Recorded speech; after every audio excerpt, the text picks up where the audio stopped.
Nash Nation. Queen of the win, G-Prime, Captain Queens again, said Tommy. Zingi zingi zaka, vese ndo vataka kudanda kuimba raka pamangoma vese ivondipiga Samaritaji boss. nasi tiri kufara mabebi muno deiko isu tiri kufara para pashimbokumbuku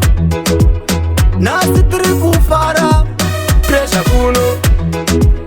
isu tiri kufara kufara zvakasiya para zvinofinyura vavengi para zvinodzikiza ngirozi kumatenga nyaya dzepuresha inga chizo tinotonga udari pipi yakapsoni vandotenga ndinotenga ndati nhasi ndinotenga oraiti une mari yekutsenga chimbotenga koti kana supa musombo ndazodhakwa kubata nemabhiya nasi tiri kufara mabebi muno deiko isu tiri kufara para pashimbokumbuku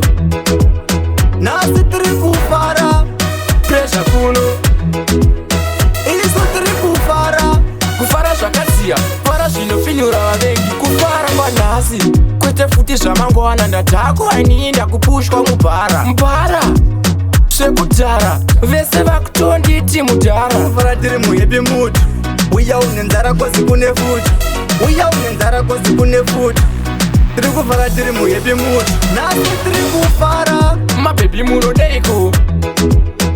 isu tiri kufara para pashimbokumbuku nasi tiri kufara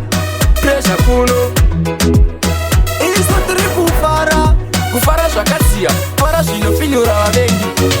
para zvinodzikiza ngirozi kumatenga nyaya dzepuresha inga chizo tinotonga udari pipi yakapsoni vandotenga ndinotenga ndati nhasi ndinotenga oraiti une mari yekutsenga chimbotenga koti kana supa musombo ndazodhakwa kubata nemabhiya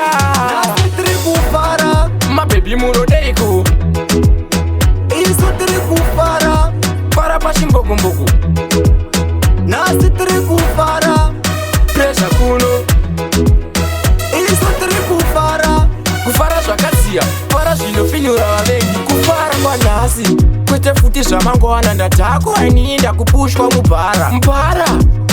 zvekudhara vese vakutonditi mudhara kufara tiri muhepi mutu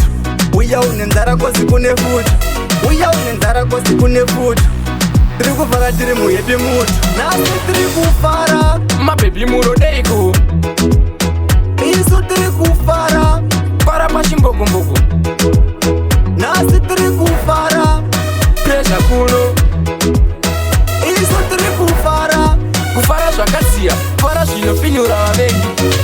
para zvinodzikiza ngirozi kumatenga nyaya dzepuresha inga chizo tinotonga udari pipi yakapsoni vandotenga ndinotenga ndati nhasi ndinotenga oraiti une mari yekutsenga chimbotenga koti kana